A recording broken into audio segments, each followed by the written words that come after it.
Oke, lapisan yang pertama ini namanya survei structure. Nah, survei structure saya sudah bilang nanti kita akan pelajari. Belum dulu, saya mau ngasah kalian lapisan yang kedua itu namanya apa? Teoria atau noetic atau spiritual atau mystical meaning. Ya, ini namanya deep structure-nya. Jadi kalau ada surface itu permukaan. Saya bilang istilahnya tubuh kita. Nah, di balik tubuh kita ada apa? Jiwa. Itu namanya deep structure. Oke, ada jiwanya, ada rohnya. Nah, di balik jiwa dan roh itu, maka manusia itu bisa hidup kan? Dengan hidup dia apa? Melakukan sesuatu.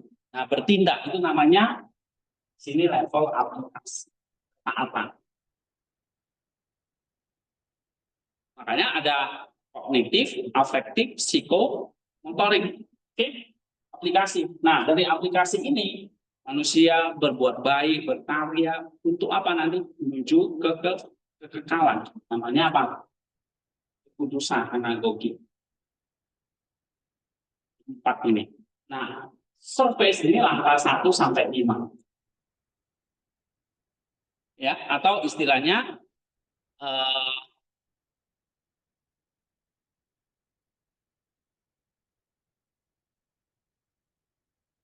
nih.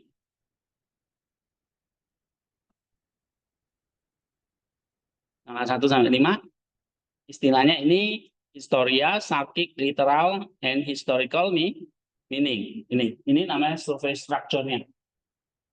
Ya, lapisan yang kedua 6 sampai 8. Ini namanya deep structure. Atau istilahnya teoria, noetic, spiritual, mystical, meaning. Oke, lapisan yang ketiga namanya aplikasi atau ketaatan, obedience kalau ini menurut Ware ya. Ini nomor 9.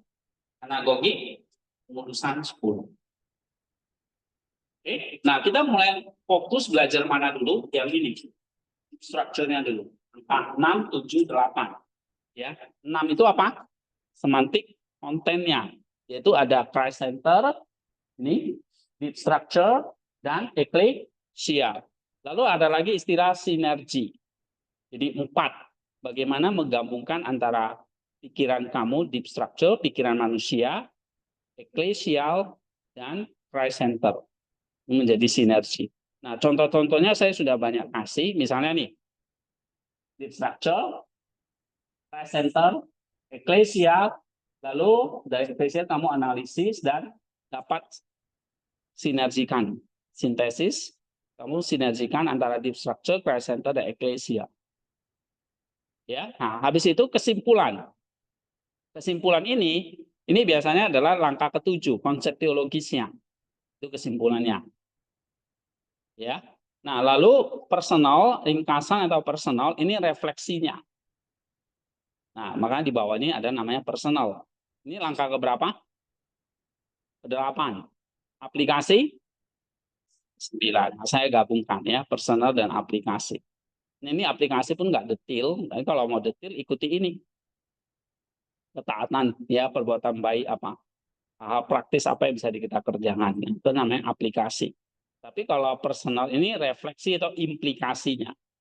Nah, kalau ini aplikasinya. Ya.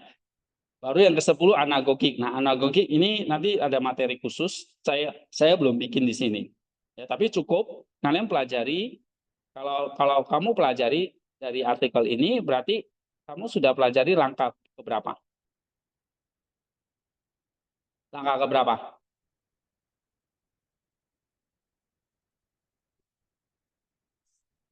Langkah berapa sampai ke berapa?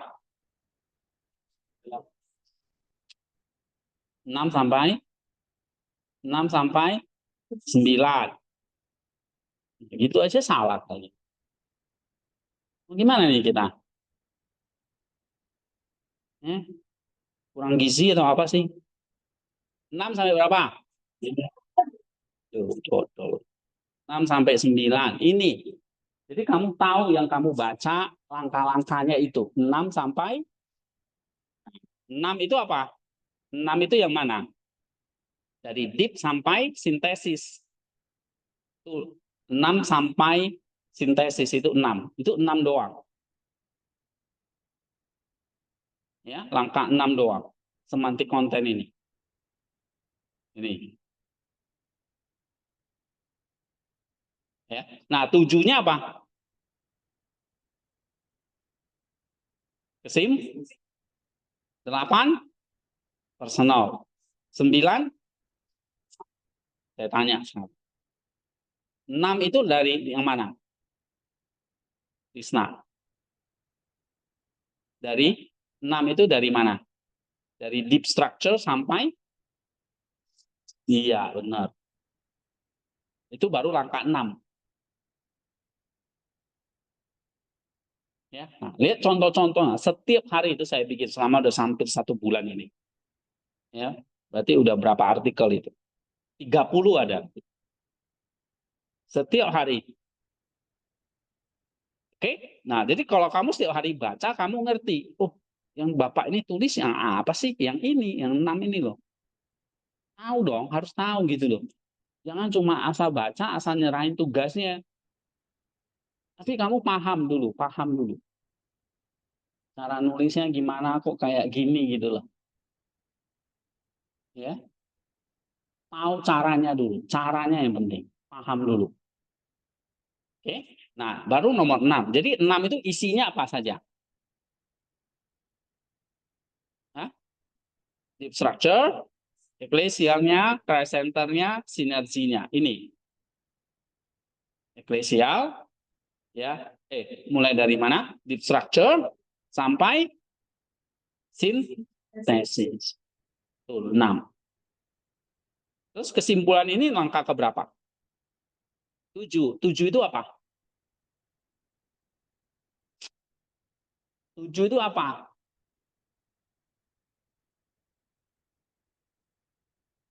Apa? Konsep. Tuh, konsep teologisnya. Ini bahannya kan sudah ada kan? Nah, tuh, nggak dibaca juga. Baca lupa.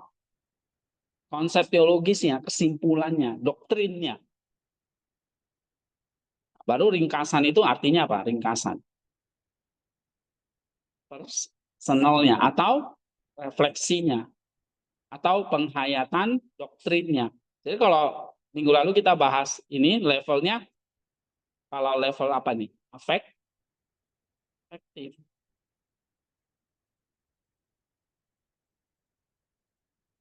Level apa? Afektif. Afektif itu di mana? Di langkah keberapa? Di langkah ke-8. Ini dihafal. Ya, 8 tuh langsung ingat. Oh, afektif, ringkasan, personal, refleksi, penghayatan yang diturunkan ke dalam hati. Ini kan kita minggu lalu kita udah bahas itu. Kenapa hati? Udah belum nih? Udah dibahas belum? Level afektif ini. Udah kan ini kan? Dari nus turun ke dalam hati. Udah kan? Masa ulang-ulang itu terus ya kita nggak akan masuk ke materi inti nanti. Tapi ya gitu. Kalian apa yang dipelajari udah lupa. Oke. Lalu kalau itu baru aplikasinya nomor berapa? 9. Jadi udah paham ya. Kalau kalau kamu baca ini udah tahu langkah-langkahnya. Contohnya kayak gimana? Contoh ini kan contoh. Nah, oh bikin personal tuh kayak gini, bikin aplikasi tuh kayak gini.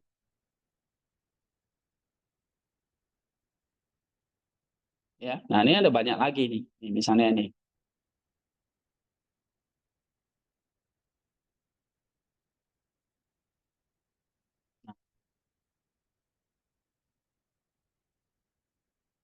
Nih, personal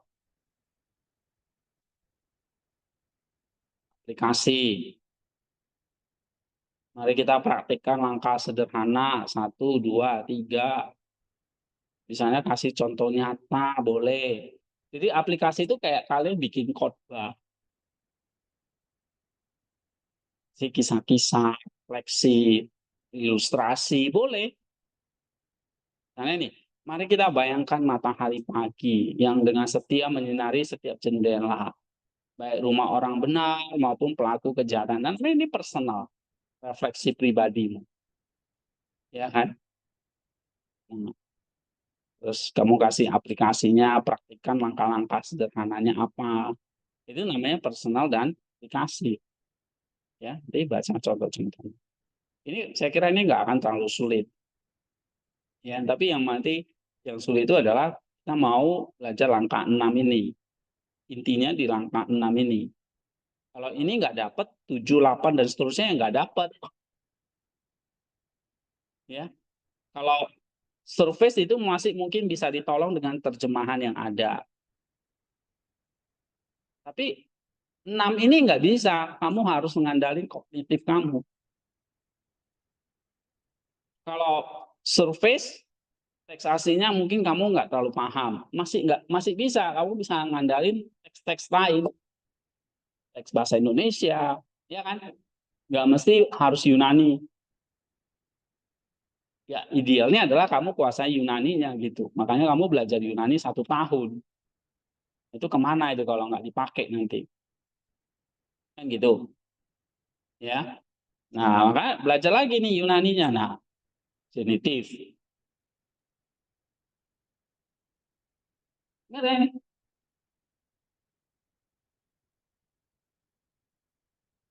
Hah? Rahmat itu pasti sudah lupa. Ya, Rahmat. Ganti aja namamu bukan Rahmat. Amat, amat sangat bego. Gitu. Oke. Nah, ini kamu masih ingat kan? Harus ingat lagi. Punya ada kan?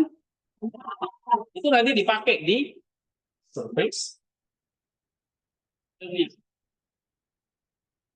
Tapi seandainya ini kamu lupa ya, tiba-tiba kamu jatuh dari lantai berapa, hilang ingatan, ini udah lupa semua, kamu masih bisa ngandalin ada Alkitab yang LA itu sudah bantu kamu terjemahin.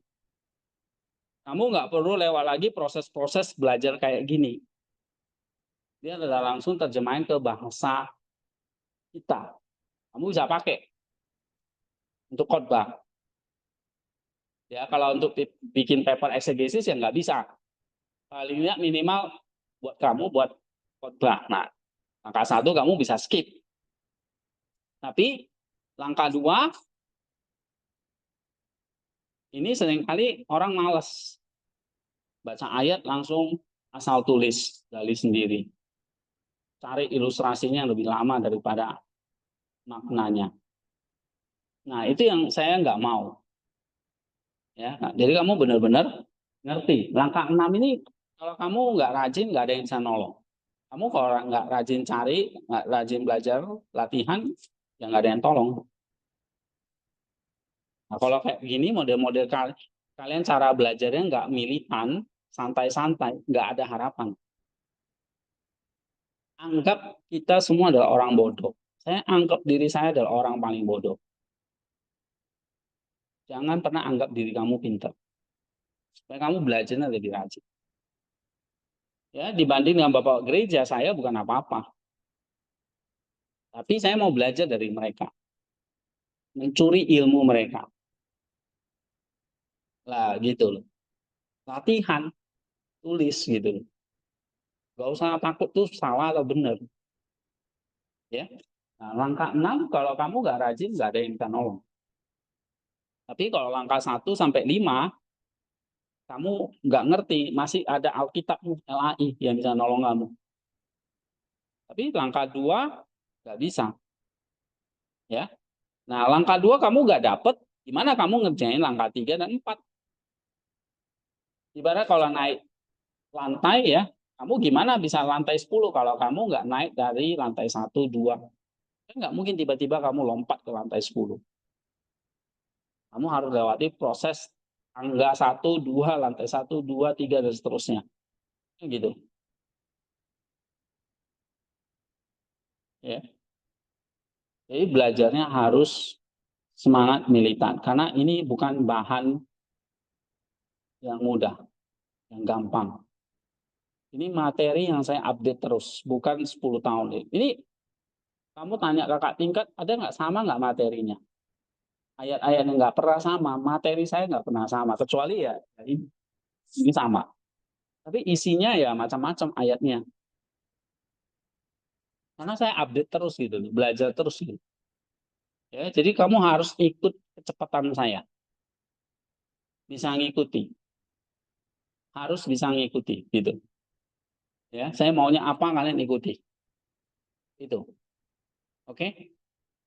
Nah itu baru saya jadi pemimpin. Tapi kalau kalian nggak ikuti ya pemimpin, kalau nggak ada pengikutnya nggak ada bukan pemimpin namanya, kan gitu. Oke, sekarang kita masuk ini ya. Ini udah paham belum 10 langkah ini?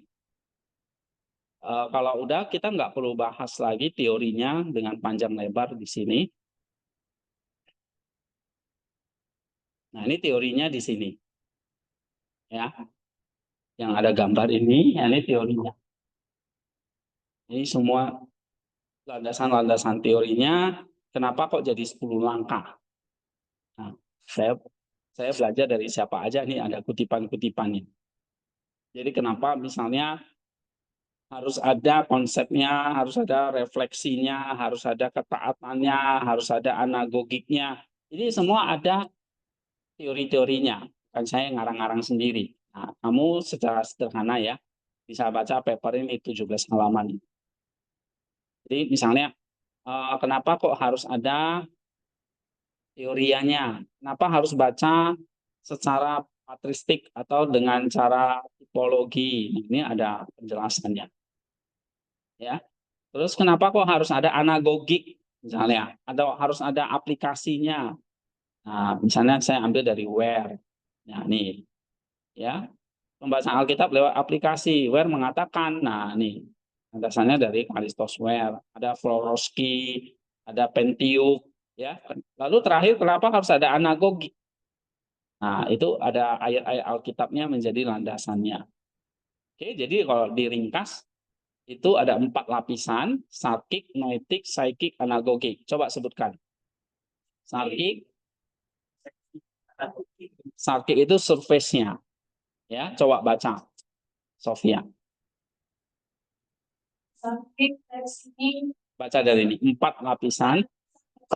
pertama, sarkik teks dari teks terbagi atas, teks asli, sintaktik from, terjemahan literal dan sintaktik konten, historis yaitu konteks pada saat penulisan. Iya. Kedua, noetik, presenter dan eklesia atau semantik konten, dan personal atau kardia spiritual meaning. Ini menghasilkan doktrin atau didasarkan untuk reproof, correction, dan instruction in righteousness. Spiritual ini menuntut kita pada keselamatan di dalam Kristus. Nah, ini jangan lupa. Aspek deep structure-nya ini menuntut kita kepada Kristus. Terus psychic. Psychic Obedience atau moral, ketaatan pada doktrin untuk melakukan Timotius 3 ayat 16 sampai 17 sehingga menghasilkan 2 roh. Galatia 5 ayat 22 sampai 23. Anagogik, pengudusan orang percaya menjadi semakin serupa Kristus. Yohanes 3 ayat 2. Tadi kan kalau kita baca natur Alkitab itu punya 2 natur. Secara ilahi itu berarti kita percaya bahwa Alkitab itu menuntun kita sampai kepada Kristus atau semakin serupa dengan Kristus. 1 Yohanes 3 ayat 2. Jadi kalau kita baca Bible tapi nggak menuntun kita sampai pengudusan itu percuma. Makanya waktu kamu khotbah Alkitab, kamu ngajar Alkitab, kitab suci nih, jangan cuma sampai aplikasi. Ya, atau obedience doang. Kebanyakan orang khotbah kan nggak ngerti sarkik, noetiknya, nggak ngerti langsung aplikasi kan. Nah, itu bahaya. Ya memang jemaat suka yang praktis, yang aplikasi gitu. Tapi dia nggak dididik di dalam hal-hal reproof, correction, instruction, in righteousness, nggak ngerti mereka. Hanya jadi orang baik nanti, benar. Tapi nggak jadi orang kudus. Jadi kalau hanya sampai level 3 itu jadi orang baik doang. Ya. Tapi kalau kamu bisa sampai ngajar sampai anagogik, nah itu sampai tujuan. Kamu ngantar orang itu benar-benar sampai tujuan. Nah, makanya khotbah di chapel di sini, saya tuh mau dengar apa yang kalian pelajari di kelas itu diterapkan.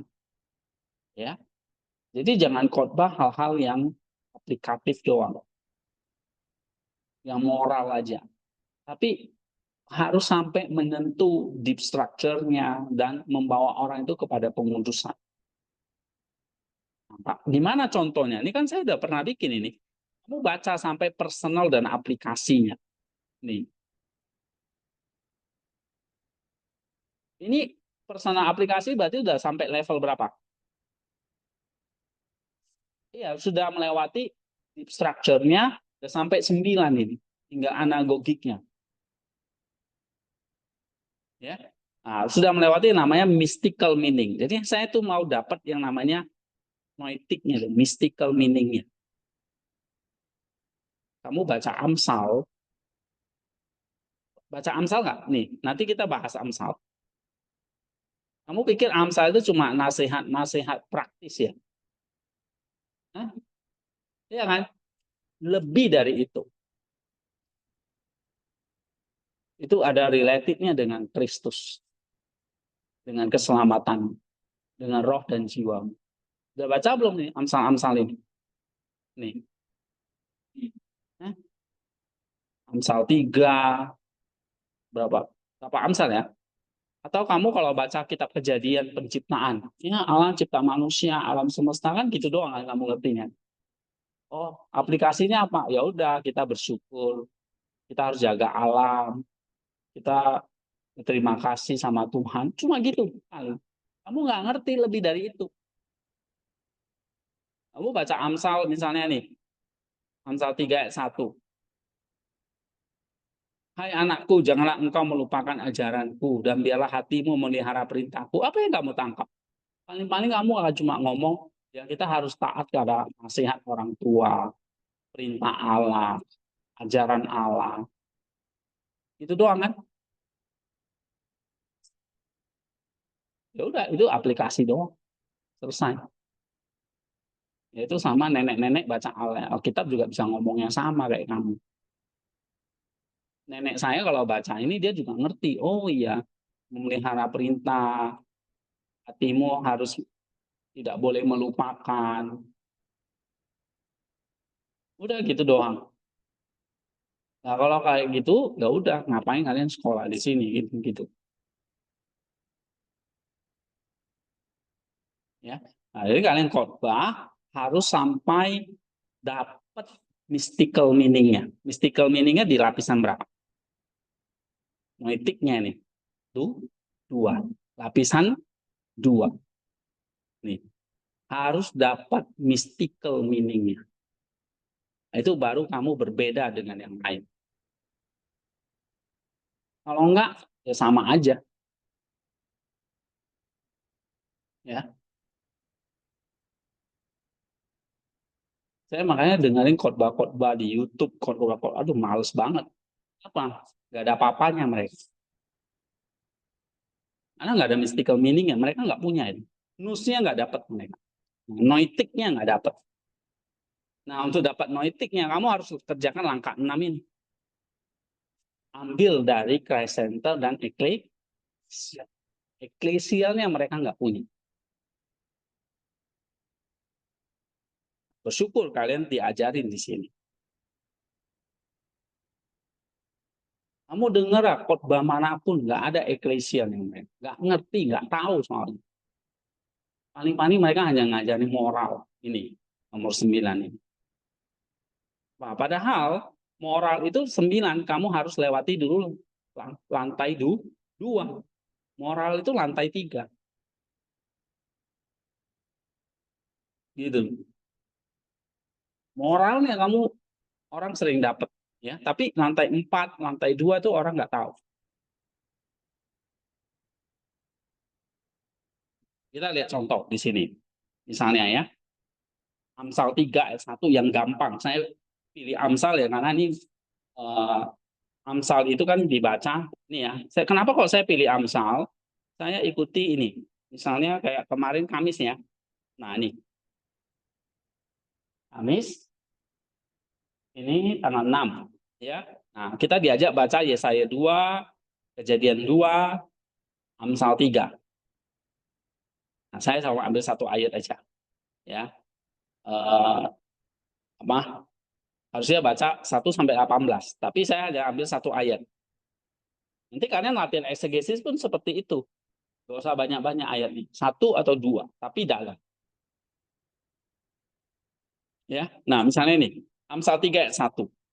Berarti kita tinggalin dulu survei structure-nya, kita pinjam dulu dari LAI aja. Ya. Survei structure-nya atau King James. Nah, misalnya saya buka ini. Amsal 3 ayat 1 ini dari King James. My son, forget not my law, but let your heart keep my commandment. Nah, ini dari King James ya. Terus diterjemahkan jadi gini.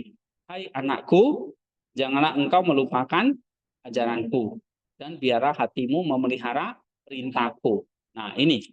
Misalnya kamu mau eksegesis ini. Dari eksegesis itu kamu mau khotbahkan. Apa yang mau kamu khotbahkan? Berarti kita mulai dari deep structure. Pikiranmu dulu. Ya. Nah, ini kita mau menemukan apa? Teorianya dulu ya. Noetiknya dulu. Mulai dari mana?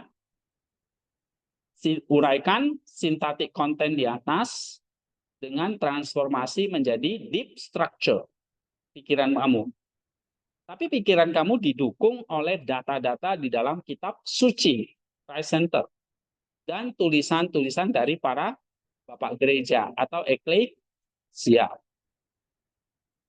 Oke? Nah, harus didukung itu. Jadi kamu harus cari data. Nah, dari data kamu nggak cuma kutip. Seringkali kalian cuma kutip, tapi nggak ada analisanya. Nah, itu saya nggak mau. Harus ada analisanya.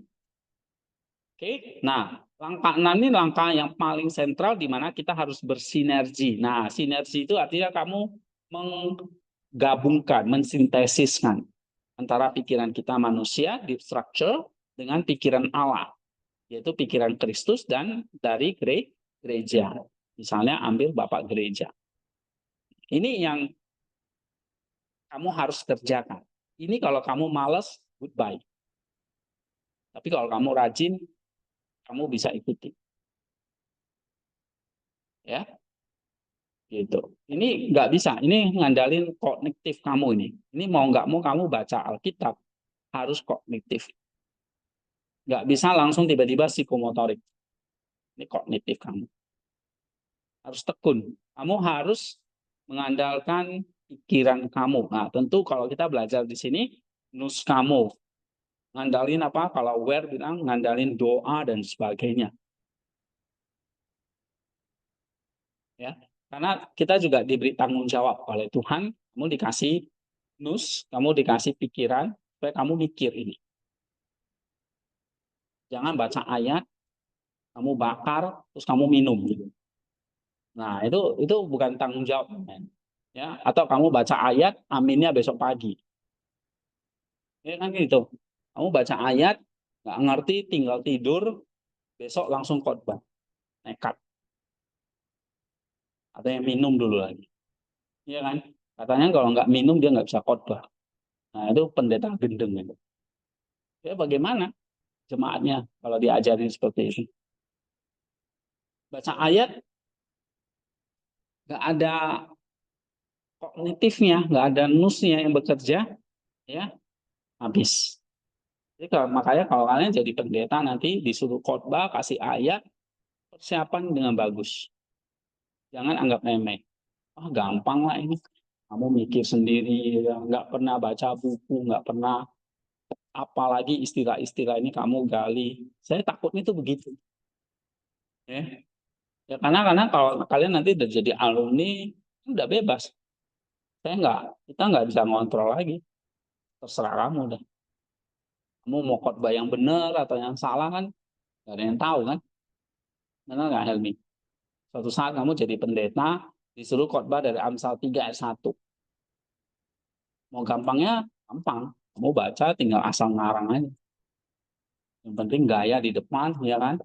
Geber-geber meja, nah, jemaatnya udah takut kan gitu. Kayak saya kan, kalian takut kan? Tapi nggak ada isinya gimana? Oke, Vicky? Nah, apa iya? Jadi harus gimana? Caranya harus tahu. Ya kan? Jadi kalau harus sungguh-sungguh tapi nggak ngerti caranya juga cuma. Nah, di kelas ini kamu dikasih tahu caranya. Kedepannya kamu kalau khotbah latihan misalnya di kampus dulu, kamu pakai. Cari sampai kedalaman apanya? Mystical meaning-nya. Caranya deep structure, ecclesial, Christ center harus temukan. Baru kamu gabungkan. Nih, ya. Pikiranmu dulu. Pikiran gereja apa? Pikiran Kristus apa? Tiga-tiganya digabungkan. Kamu, Kristus, eklesia, gereja. Tiga-tiganya kamu combine. Nah, itu baru perfect. Gitu. Nah, itu yang kamu nanti sampaikan di khotbah. Oke, nah baru dari situ kamu tarik aplikasinya apa.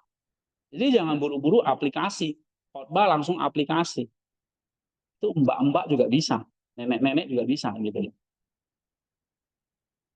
Kakek-kakek juga bisa gitu. Lansia itu bisa. Ya. Nah, kalian kan bukan lansia. Kalian orang yang sudah belajar di sini. Oke, misalnya ini, latihan, structure ya. Nenong, apa yang kamu pikirkan ayat ini? Amsal 3 ayat 1. Nah, ini berikutnya kita masuk contoh-contoh ya. Saya anggap 10 langkah ini kalian sudah kuasai, teori-teorinya kalian sudah baca ini. Oke, ada 5 ya. Kita nggak ini lagi. Nah, minggu-minggu depan kita udah akan bahas contoh-contohnya sambil nanti kamu latihan. Ya, saya udah kasih tahu kan ayatnya, tentukan yang apa yang kamu mau bahas. Udah, mulai buat deep structure. Nah, itu. Tapi itu nanti untuk paper, ya. Nah, paper kan paling 1 ayat. Nah, exegesis ini kalau bisa kalian pahami sebanyak mungkin ayatnya. Semakin banyak latihan, semakin bagus. Itu nih. Latihan bisa salah-salah nggak bisa, nggak apa-apa. Makin banyak salah, makin bagus. Makin banyak ngawur, makin bagus gitu. Ya kamu udah makin coba dan dibenerin gitu ya. Tapi ya dibenerin, jangan ngawur nggak dibenerin gitu. Oke? Nah, misalnya Nenong, Amsal 3 ayat 1. Ini kamu jangan baca ini dulu. Nah, apa yang kamu pikirkan ini? Dari survei structure-nya, hai anakku, jangan engkau melupakan ajaranku dan biarkanlah hatimu memelihara perintahku. Nggak ngerti, baca lagi. Mungkin 5 sampai 10 kali. Jadi teorinya adalah kamu harus menguraikan sintaktik konten. Sintaktik konten itu maksudnya apa? Survei structure yang di atas, yang ini. Berarti ini kan. Baca pelan-pelan. Oke? Kayak orang makan, jangan langsung ditelan. Kamu punya sampai 30 kali katanya. Kalau kata dokter. Kita 10 kali aja udah telan ya kan. Nah, kamu punya, jangan ditelan. Baca lagi sampai 10 kali. Baru kamu pikirkan. Ini kan ayatnya kebetulan pendek, gampang buat contoh latihan. Ayo, Nenong, baca. Amsal 3 ayat 1.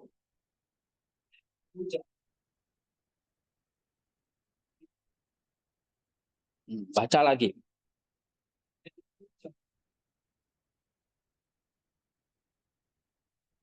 Iya, lagi.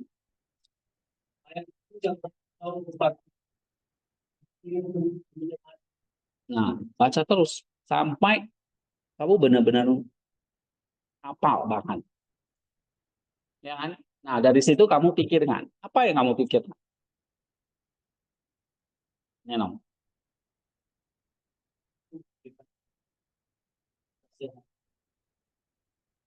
Hmm?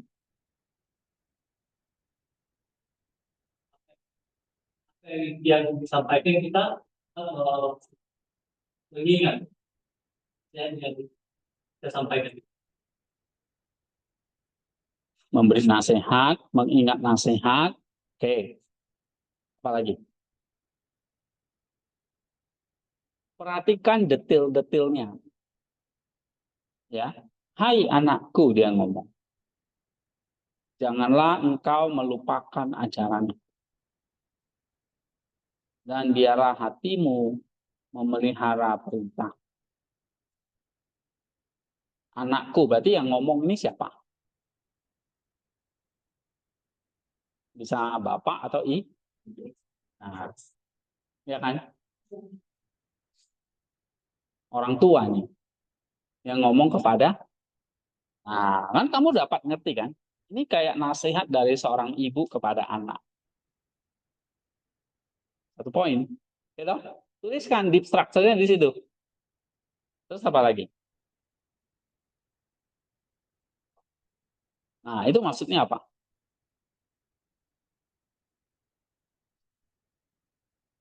Maksudnya, janganlah engkau melupakan ajaranku. Berarti harus apa? Mengingat terus, ya kan? Berarti ada yang penting ini ajarannya. Bahkan hatimu memelihara perintah. Maksudnya apa? Hah? Pasti ya, perintah itu juga hanya kita tidak hanya melihat saja, kita juga Tapi, terus melaksanakan segala. iya, melakukan perintahnya. Itu berarti memelihara.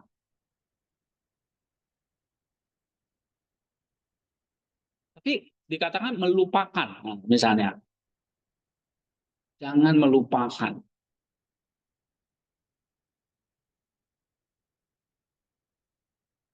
Ya, tapi di sini juga ada ketaatan, ya kan?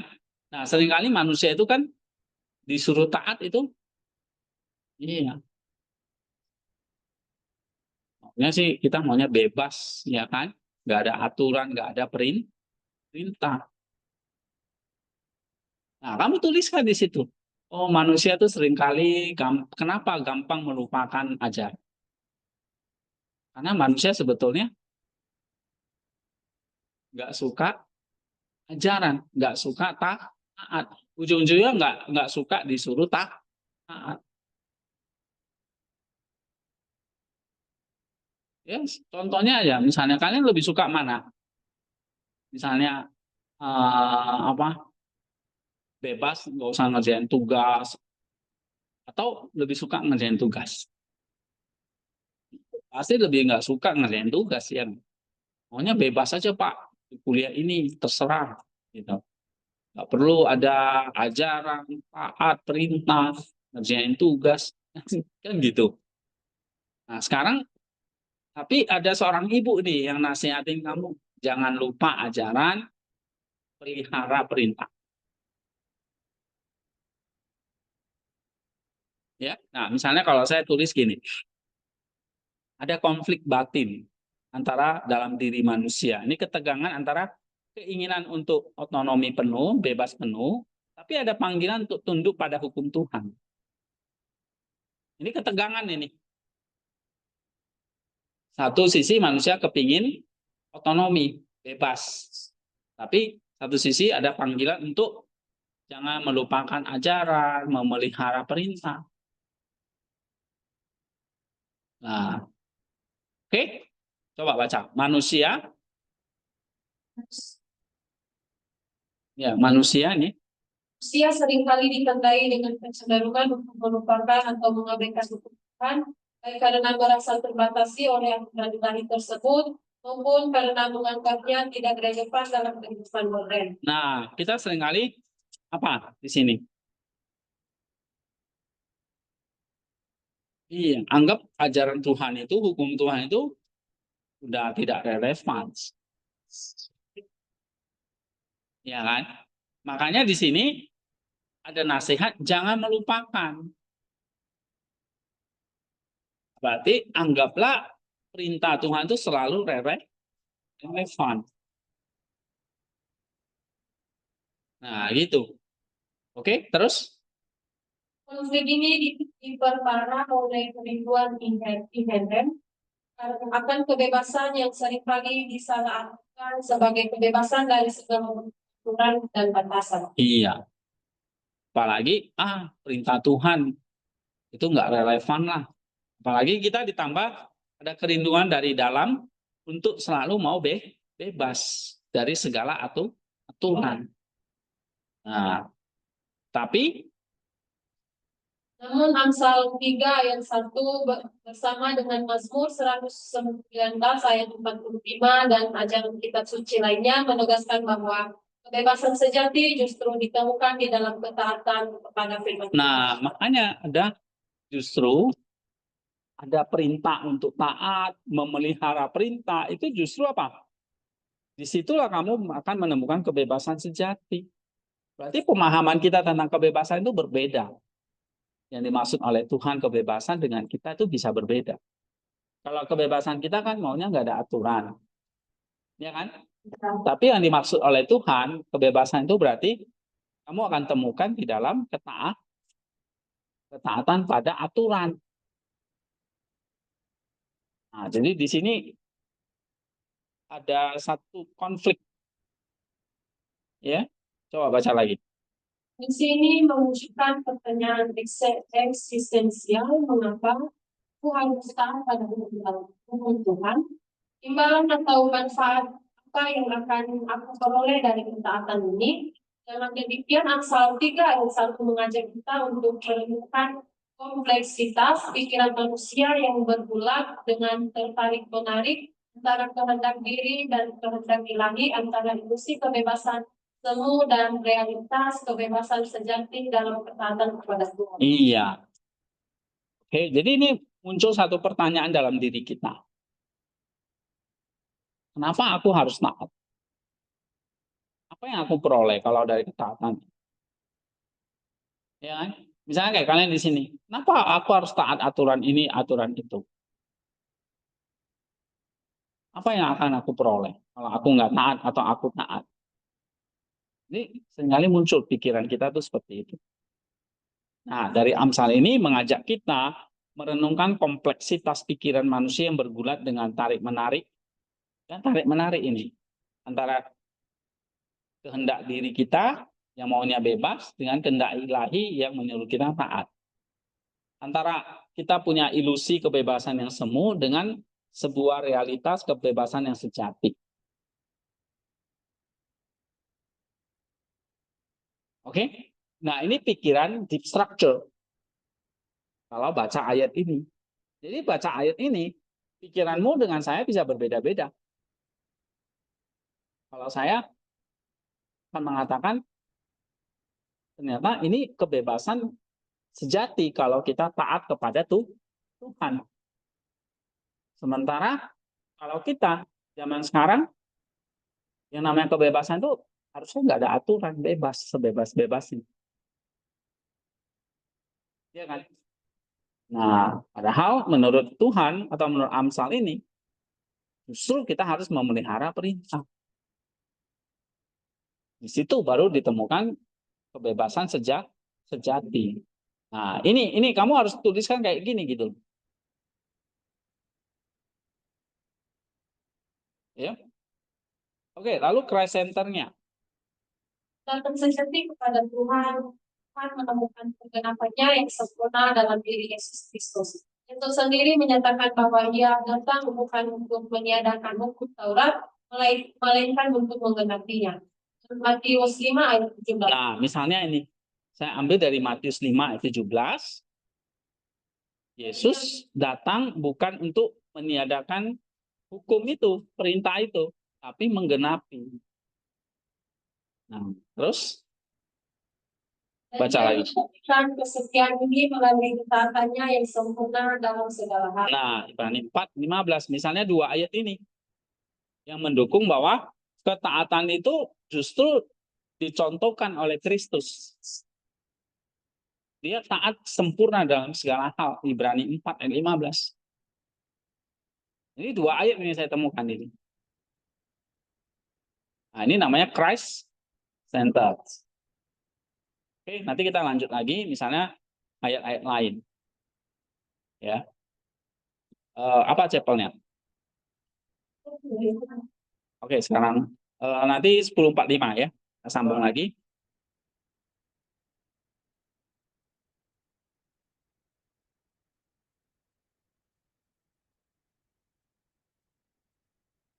Oke, nanti pertanyaan itu saya jawab ya.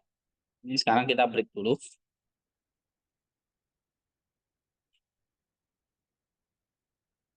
Eh, kita masuk 10:45 ya, jangan telat.